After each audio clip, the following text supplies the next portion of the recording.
Bismillahirrahmanirrahim. Assalamualaikum warahmatullahi wabarakatuh.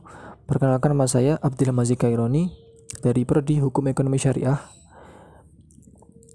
Pada kesempatan kali ini saya akan menjelaskan tentang apa itu living hadis untuk memenuhi tugas saya pada mata kuliah Ulumul Hadis. Yang pertama adalah pengertian. Living hadis adalah pemahaman yang menyebar di kalangan umat Islam dan diaktualisasikan dalam konteks tradisi budaya lokal. Pengertian lain dari living hadis adalah didasarkan atas adanya tradisi yang berkembang hidup dalam masyarakat sehingga mempengaruhi pemahaman masyarakat tersebut terhadap sebuah hadis. Penyandaran terhadap hadis tersebut bisa saja dilakukan hanya terbatas daerah tertentu saja atau dapat juga dalam cakupan yang lebih luas. Pada prinsipnya, hal ini merupakan melokalnya bentuk praktek dalam masyarakat. Dari pengertian tersebut dapat dipahami bahwa living hadis adalah pengimplementasian hadis berdasarkan pengalaman masyarakat atau sudut pandang norma dalam kehidupan sehari-hari. Hal tersebut dapat terjadi karena kehadiran hadis sendiri datang dari ruang dan waktu tertentu, yang mana ruang lingkup yang dimaksud di sini adalah konteks sosial budaya historis masyarakat Arab 1400 tahun yang lalu, dan secara spesifik menyangkut asbabul huruf dari hadis itu, sehingga jika diimplementasikan di kehidupan sehari-hari wilayah lain, perlu adanya akulturasi budaya. Itu sebabnya pemahaman seseorang terhadap hadis Nabi tidaklah sama, dan dalam penerapannya pun bisa berbeda dalam setiap orang, apalagi wilayah. Inilah salah satu mengapa adanya living hadis tersebut. Materi yang selanjutnya adalah pendekatan. Dalam mengkaji living hadis menggunakan beberapa pendekatan, yaitu yang pertama, pendekatan sejarah. Pendekatan ini digunakan untuk mengamati proses sosial budaya berdasarkan alur waktu. Metode ini digunakan untuk menguji kevalidan sumber hukum baik dalam segi sanad maupun matan. Dari pendekatan ini dapat diuji otentiknya apakah memang benar berasal dari Nabi atau tidak. Yang kedua, pendekatan sosiologis atau antropologi. Untuk sosiologi, mengkaji praktek keagamaan untuk membuktikan hubungannya dengan interaksi, struktur, ideologi, kelas, dan lain-lain. Sedangkan antropologi mengamati perilaku manusia seperti contohnya yaitu upacara kurban, mitos-mitos, simbol kepercayaan yang berkenaan dengan yang suci, dan sebagainya. Yang ketiga, pendekatan fenomenal.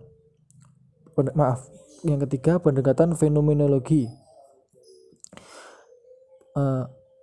Agama sebagai fenomena kehidupan sebagai sistem sosial. Artinya mengkaji agama secara filosofis dan teologis. Yang keempat yaitu pendekatan hermeneutika. Yaitu mengkaji tentang cara memahami teks yang dimaksud oleh pengarang karena adanya perbedaan waktu, tempat, dan juga konteks latar belakang seperti sosial budaya yang berbeda antara pengarang dan pembaca yang memunculkan pluralitas pemahaman terhadap teks. Materi selanjutnya yaitu adalah metode penelitian living hadis. Yang metode pertama adalah observasi atau pengamatan. Selanjutnya adalah wawancara. Metode wawancara yaitu merupakan sebuah proses memperoleh keterangan untuk tujuan penelitian dengan cara tanya jawab dengan tatap muka antara pewawancara dengan responden. Metode yang ketiga adalah dokumentasi, yaitu pengumpulan data dalam penelitian untuk memperoleh data untuk catatan transkripsi, buku, surat kabar, majalah, dokumen, peraturan, agenda, dan sebagainya. Selanjutnya adalah contoh. Saya mengambil contoh living hadis yang ada dalam sekitar saya, yaitu adalah rebana. Rebana adalah alat musik berupa gendang berbentuk buntar dan pipih.